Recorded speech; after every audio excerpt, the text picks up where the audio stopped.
Audio Jungle. Audio Jungle.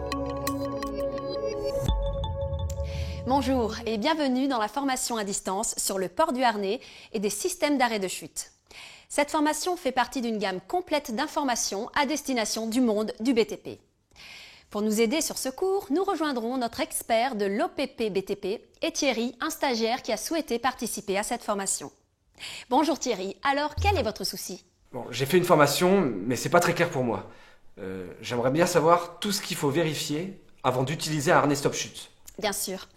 Alors voilà un objectif très intéressant. Et pour commencer à y répondre, nous allons préciser tout d'abord de quel matériel nous allons parler. En effet, on parle généralement de porter un harnais, mais en fait, il s'agit d'un système d'arrêt de chute.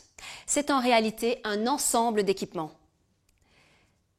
On peut globalement dire que le système arrêt de chute est composé d'un harnais, d'un point d'ancrage et d'un système de liaison entre le harnais et le point d'ancrage. Il faut avoir à l'esprit que ce matériel n'empêche pas la chute. Par contre, il va chercher à en réduire les conséquences. Mais pour cela, il faudra qu'il soit correctement choisi et utilisé.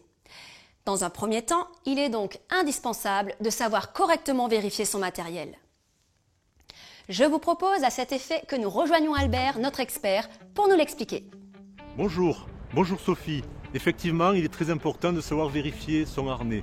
Par exemple, sur ce produit, je vais vérifier qu'il soit à la norme CE, qu'il ait été vérifié il y a moins d'1 an et qu'il corresponde au travail que je vais effectuer avec une attache devant et une attache derrière. À partir de là, je peux vérifier l'état des sangles, l'état des coutures et l'état de la bouclerie en général. S'il y a quelque chose qui ne va pas, je ne vais pas utiliser le produit et si tout va bien, je peux utiliser ce produit.